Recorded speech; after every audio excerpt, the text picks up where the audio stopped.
Hello friends, hope सब बढ़िया होंगे। तो आज हम करेंगे क्लास 9th का आईसीएसई का केमिस्ट्री का chapter chemical changes and reaction.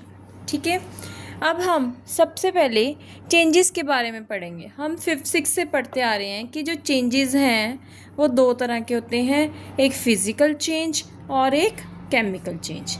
एक फिज़िकल चेंज और एक केमिकल चेंज। अब जो ये फिज़िकल चेंज है ये टेम्परेरी होता है। क्या होता है? टेम्परेरी होता है। और जो ये केमिकल है वो क्या होता है? परमानेंट चेंज होता है। ठीक है, अब ये टेम्परेरी है तो इसे हम क्या बोलेंगे? रिवर्सिबल भी बोल सकते हैं। ठीक है, और जो केमिकल है वो क्या होगा? इरिवर्सिबल चेंज होगा। इरिवर्सिबल चेंज होगा। जो फिजिकल है वो जैसे पानी है, अगर हम पानी को क्या करें? जमा दें। ठीक है, पानी को अगर हम फ्रीज़र में रख दें तो वो आइस बन जाएगी। आइस को अगर हम बाहर रख दें तो वो वाटर बन जाएगा। That is a physical change. But chemical change क्या है? जिसमें जो सब्सटेंस है वो चेंज हो जाए। जिसमें सब्सटेंस क्या हो जाए? चेंज। जैसे वैक्स है, ठीक है, कैंडल है। अगर तो हम कैंडल को चला के रख रहे हैं जब तक तो वो मेल्ट हो रही है, वो क्या है? फिजिकल चेंज है। बट वो मेल्ट के साथ साथ वो क्या हो जाता है? उसमें से गैस भी इवॉल्व होती है। वो जो गैस इवॉल्व हो रही है that is a chemical change. That is a chemical change. तो हम केमिकल चेंज क्या है? जो परमानेंट होगा, इरिवर्सिबल होगा, जिसमें कुछ नया सब्सटेंस बनेगा। इसमें हीट निकल भी सकती है या हम हीट उसको हमें देनी भी पड़ेगी। बट जो मास है रिएक्टेंट्स और प्रोडक्ट्स का, वो क्या रहेगा? सेम रहेगा। वो क्या रहेगा? सेम। ठीक है, अब जो ये केमिकल चेंज है वो किसके कारण आ रहा है? केमिकल बॉन्ड के कारण। किसके कारण आता है? Chemical bond. Chemical bond basically force है। क्या है? एक फोर्स है। दो एटम्स के बीच में फोर्स है, जिस फोर्स के कारण जो एटम्स हैं वो इकट्ठे मिलके एक मॉलिक्यूल बना रहे हैं। वो इकट्ठे मिलके क्या बना रहे हैं? एक मॉलिक्यूल बना रहे हैं। ठीक है, तो हमारे चैप्टर में क्या है? Chemical changes and reaction. हम केमिकल चेंजेस के बारे में पढ़ेंगे और जब चेंजेस हो रहे हैं तो उनमें क्या होगी? रिएक्शंस भी होंगी। ठीक है, तो अब हम इसके बारे में पढ़ेंगे। होप सबको जो केमिकल चेंज का मीनिंग है वो समझ आ गया। ठीक है, अब हम पढ़ेंगे कि क्या क्या कंडीशंस हमें रिक्वायर्ड है केमिकल चेंज के लिए। Conditions required for chemical change.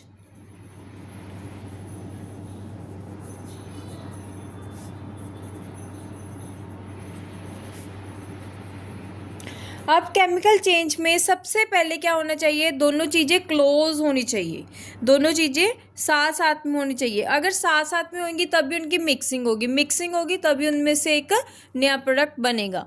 तो जो केमिकल चेंज के लिए जो प्रोडक्ट्स हैं, जो रिएक्टेंट्स हैं, रिएक्टेंट्स क्या होने चाहिए? दोनों क्लोज होने चाहिए, तभी दोनों में क्या हो जाएगी?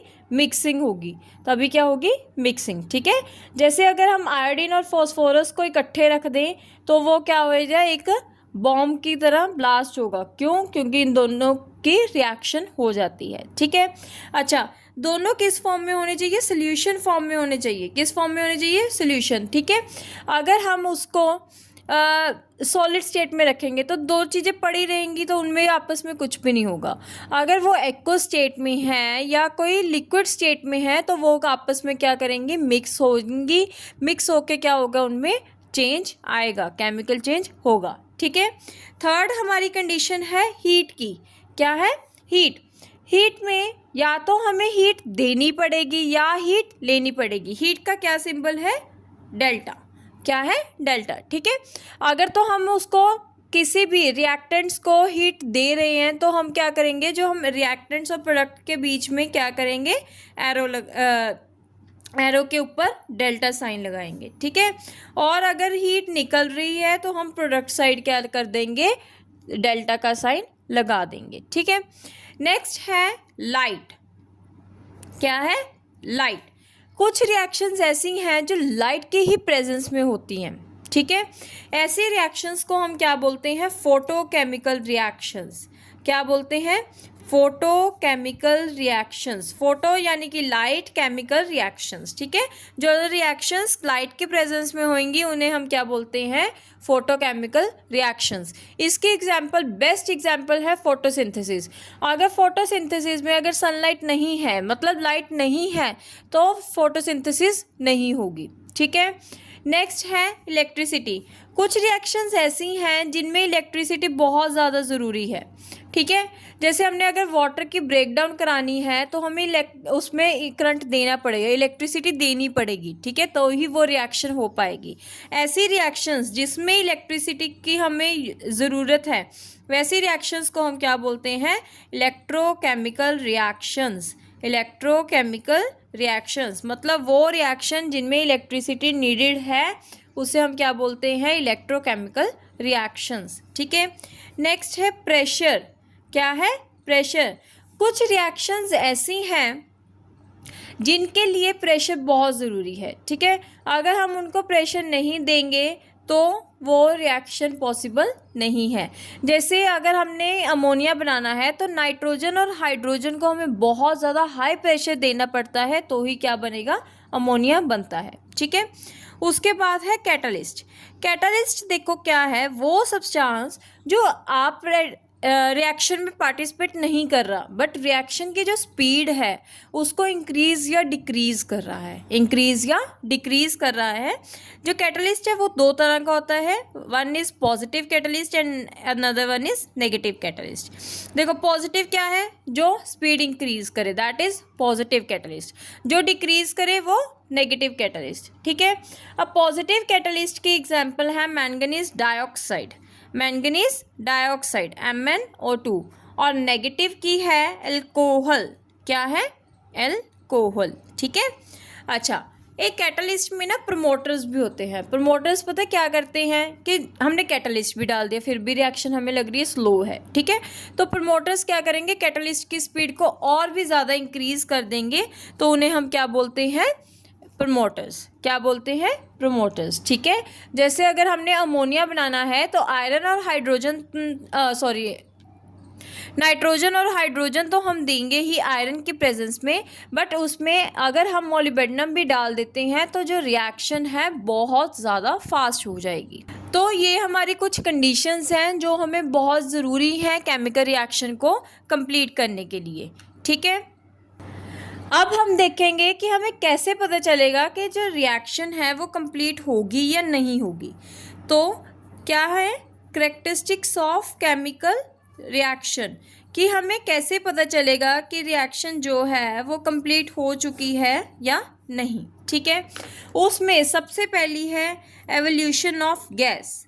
एवोल्यूशन ऑफ गैस, देखो कुछ रिएक्शन हो रही थी, ठीक है, रिएक्शन होते होते जो हमारी जिसमें हम रिएक्शन कर रहे थे वो गर्म हो गया, तो हमें पता चल जाएगा कि हमारी जो रिएक्शन है वो कंप्लीट हो चुकी है, ठीक है। या इसकी और एग्जांपल है कि अगर हम जिंक को सल्फ्यूरिक एसिड के साथ क्या करें, रिएक्ट करें, तो जिंक सल्फेट के साथ हाइड्रोजन गैस बनती है। कौन सी गैस बनती है, हाइड्रोजन गैस। अब इस गैस को हम कैसे पता चल जाता है, अगर हमने देखना है कि हाइड्रोजन गैस बनी है या नहीं, तो उसके पास हमें मैच स्टिक को उसके पास ले जाओ, बीकर के पास जिसमें हम रिएक्शन कर रहे हैं, ठीक है।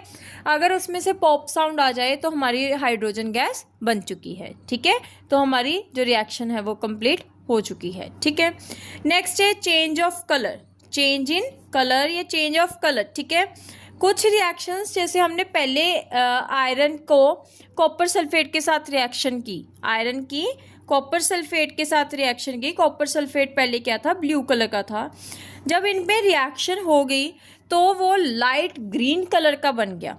किस कलर का बन गया, लाइट ग्रीन कलर का। अब देखो कलर का चेंज हो गया तो हमें क्या पता चल गया कि जो हमारी रिएक्शन है वो क्या होगी, कंप्लीट होगी, ठीक है। नेक्स्ट है formation of PPTs, formation of precipitates. Precipitates क्या है, जब हम रिएक्शन करते हैं तो हमारे जो नीचे ना, जब जिस बीकर में हम रिएक्शन कर रहे हैं तो नीचे जो हमारे कुछ सब्सटेंस डिपॉजिट हो जाता है उसे हम प्रेसिपिटेट्स बोलते हैं, ठीक है।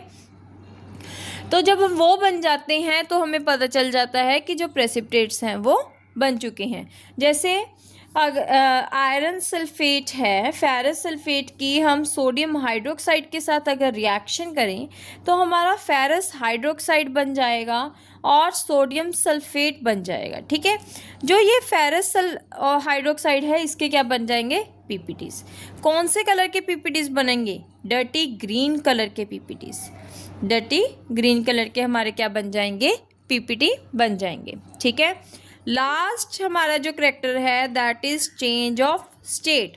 चेंज ऑफ स्टेट, देखो अगर हमने अमोनिया गैस स्टेट में होता है, ठीक है, और हमने हाइड्रोक्लोरिक एसिड लिया, वो हमने गैसियस स्टेट में लिया। ठीक है, अगर हम दोनों के रिएक्शन कराएंगे तो हमारा अमोनियम क्लोराइड बन जाएगा। वो किस स्टेट में बनेगा? सॉलिड स्टेट में। अब इसमें क्या होगी? हमारी स्टेट चेंज होगी, तो हमें इसमें क्या पता चल गया कि जो हमारी केमिकल रिएक्शन है वो क्या होगी? कंप्लीट। क्या होगी? कंप्लीट। ठीक है, एक ना आपसे बहुत इंपॉर्टेंट क्वेश्चन है, बहुत बार रिपीट होता है कि सिल्वर नाइट्रेट और हाइड्रोजन पेरोक्साइड का जो सोल्यूशन है उसे हम हमेशा ब्राउन बॉटल में ही क्यों रखते हैं? जो सिल्वर नाइट्रेट है ना, अगर उसको थोड़ी सी भी सनलाइट मिल जाए, थोड़ी सी भी क्या मिल जाए? सनलाइट, वो साथ के साथ ही क्या हो जाएगा? ब्रेक हो जाएगा। साथ ही क्या हो जाएगा? ब्रेक। जब हमारा जो मेन एसिड है वो ही अगर ब्रेक हो जाएगा तो हम कैसे जो अपनी रिएक्शन है वो कंप्लीट नहीं कर सकते। ठीक है, तो जो सिल्वर नाइट्रेट है या हाइड्रोजन पेरोक्साइड है उन्हें हम हमेशा ब्राउन बॉटल्स में ही रखते हैं।